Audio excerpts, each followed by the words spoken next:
वह दिन क्यों रहा जब कहा गया कि मां गर्भवती है? मैं अपनी मां के पेट में मर क्यों नहीं गया? आपको पता है, कई बार आपकी जिंदगी बड़ी हल्की होनी चाहिए, पर कई लोगों की जिंदगी इन दिनों में बड़ी भारी है। पहला सवाल उनसे पूछो, आप कैसे हो? अरे मैं बहुत अच्छा हूं। अच्छा, आपके घर चल सकते हैं चाय वाय पी के? चलो ना। और चाय जैसे चालू हो, ये जो उसने कहा ना, मैं बहुत अच्छा हूं, सब निपट जाएगा। और भाई तू बता, क्या बताऊं? मर गए हम तो। क्यों, क्या हुआ? महंगाई देख रहा है? मैंने तो सोचा मैं बेबी प्लान ही ना करूं। एक भाई मुझे मिले रिसेंटली, उन्होंने कहा मैं तो मर ही गया हूं। उसके बाद मैंने कहा डैडी, डैडी टपक गए, मां लुढ़क गई, ऐसे से वर्ड्स, मां लुढ़क गई, बाप टपक गए। मैंने कहा बहन 30 की हो गई है, वो देख सामने बैठी है, शादी नहीं होनी है। लड़के वाले बोल रहे हैं BMW चाहिए। BMW ऑटो रिक्शा भी नहीं है। बहुत सारे जो लोग हैं ना, एक फेक स्माइल लेके, एक झूठी मुस्कुराहट लेके जिंदगी जीते हैं। पर काश हम इन दिनों में प्रीचिंग कम करके हम लोगों को सुनना शुरू करें, तो हमें समझ में आएगा कि हमारे बाजू में बैठा हुआ व्यक्ति कहां से गुजर रहा है। मैं आपको एक सलाह दूं, मानेंगे? बोलो कम, सुनो ज्यादा। आप बहुत आशीषित होंगे। सिर्फ सब जगह पे बात मत करो, हर जगह पे मत बताओ कि मेरे पास क्या क्या है। कभी कभी ये भी सुन लो किसी का कि उनके पास क्या कुछ नहीं है। बहुत बार हमारा जीवन जो है ना, बहुत भारी भारी, फ्रेशनेस नहीं होती है, उसमें कोई ताजगी नहीं होती। आप जानते हो मुख्य कारण क्या है? उसका एक मेन रीजन क्या है? कहिए पास वाले को, आपने अपना जुआ उठाया। यीशु ने कहा अपना जुआ मुझे दो और मेरा जुआ खुद उठा लो। जुए का मतलब होता है वजन। उन दिनों में लोग, जब आज आप देखिए, आज की खेती ट्रैक्टर से होती है। अमीर किसान जो थोड़ा बहुत कमा लेते हैं वो ट्रैक्टर ले लेते हैं, लेकिन आज भी बहुत सारे किसान ट्रैक्टर अफोर्ड नहीं कर पाते।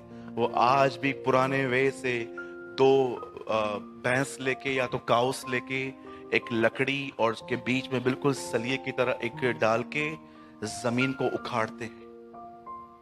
उसे क्या कहते हैं? जुआ, वजन। मैं आपसे एक बात पूछना चाहता हूं वचन को शुरू करने से पहले। ऐसा कोई व्यक्ति नहीं होगा जो यहां पर कह सके कि मेरे हालात सभी ठीक हैं। हमारे जिंदगियों में कुछ हालात होते हैं और उनसे हम लड़ते हैं। जानते हो कैसे लड़ते हैं?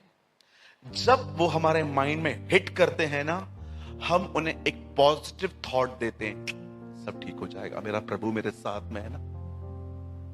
लेकिन आप जानते हो कई बार हम थक जाते हैं। हम सोचते हैं कहां कुछ ठीक हो रहा है। एक तरफ जानते हो ये लड़ाइयां कहां चलती है? ये लड़ाइयां दिमाग में चलती है। मुझे कई बार जब सिचुएशंस दिखाई देती है ना, मैं अपने आप से कहता हूं नहीं, मैंने कन्फेस किया था, मैंने बिलीव किया था, मैंने खुदा पे रखा था। लेकिन कई बार मैं देखता हूं, फिर मैं उनके ऊपर काम करना स्टार्ट कर देता हूं। मैं बहुत हद तक इस चीज में गिरता हूं कि जहां मुझे बिलीव करना है, मैं वहां पर अपना काम और अपने एफर्ट्स डालना चालू कर देता हूं कि एफर्ट्स डालूंगा तो कुछ होगा। इसमें कुछ गलत नहीं है, लेकिन कुछ और भी चीजें हैं जो मैं आपको समझाना चाहता हूं आज। देखिए, इस बाइबल मुकद्दस में, इस कलाम पाक में एक बहन का जिक्र हुआ है जिसका नाम था हन्ना। मैं आपको बताना चाहता हूं, हन्ना भी एक तरह से सारा की तरह बांझ कोई बुरा वर्ड नहीं है। इंग्लिश में हम इसे ये भी कहते हैं अ चाइल्डलेस वुमेन, एक ऐसी बहन जिसके अंदर बेबी नहीं आ सकता। अब हुआ क्या, जब इसके पति ने देखा कि इसे बच्चा नहीं हो रहा है, तो कहां ना कहां उसने एक सेकंड मैरिज की और दूसरी पत्नी से उसे बच्चे हो गए। अब सोचो, दो औरतें एक घर में रहती हैं, एक से बच्चा हुआ, दूसरे से नहीं हुआ। और अब जानते क्या हो रहा है? और सुनिए भाइयों, इसमें से कुछ गलत शिक्षा मत ले लेना। ओके, बोलो बाजू वाले को, तेरे लिए एक ही ठीक है। पता नहीं, मेरे को लगा कोई बोलता है हाँ ऐसा भी होता है। ऐसा बिल्कुल नहीं होता। बाइबल में लिखा है अपनी अपनी पत्नी से अपने समान। बोलो बाजू वाले को, बोलो अपनी अपनी।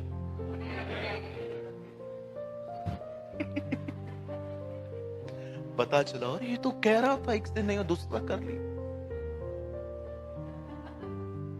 चलो कुछ सेटिंग करते। कोई सेटिंग नहीं हो सकती, ठीक है? ये पुराना नियम था। Don't do this. कभी सोचना भी मत। और याद रखिएगा, अगर आप एक मैरिड व्यक्ति हैं और आपका किसी और से अफेयर है, मैं आपको बताना चाहता हूं प्रभु आपका सामना करेगा। और सदैव यस आमीन बोलो। यस, इन चीजों पे आमीन बोला करो ना, खाली कार और बंगले पे आमीन बोलना आता है। ओ प्रभु यीशु, मैं प्रार्थना करता हूं यदि इस हॉल में कोई भी ऐसा व्यक्ति है जिसका किसी और के साथ अफेयर है, लॉर्ड प्लीज उनका सामना कर। Yes, expose them in Jesus name. You know the Bible says, Paul कहता है इस बारे में कोई अपने भाई को न ठगे। ठगना है। परमेश्वर इस घटिया काम को कभी सपोर्ट नहीं करने वाला। इवन मैं आपको बताना चाहता हूं, जिस दिन खुदा ने आपका सामना करना स्टार्ट किया, जानते हैं आपके साथ क्या होगा?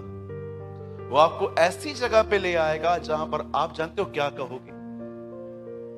सब ले ले पर इस पनिशमेंट को ले ले।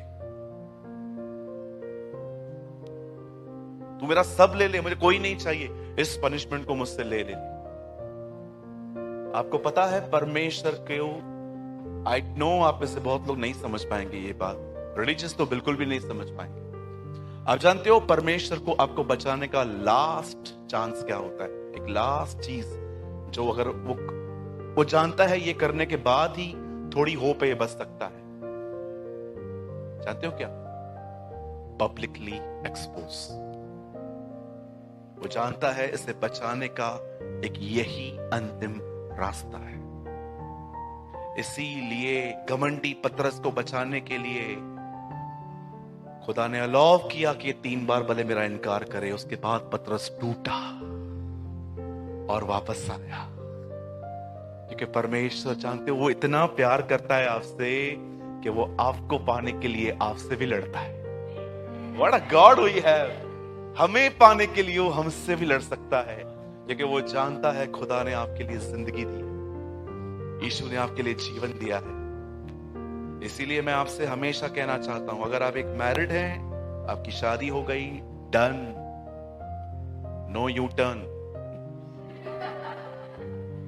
शादी हो गई, दूसरी से भी बात कर रहे हो, सिम कार्ड रखे हैं अलग अलग, पिता मैं प्रार्थना करता हूं ये सिम कार्ड उसकी बीवी के हाथ में लगे।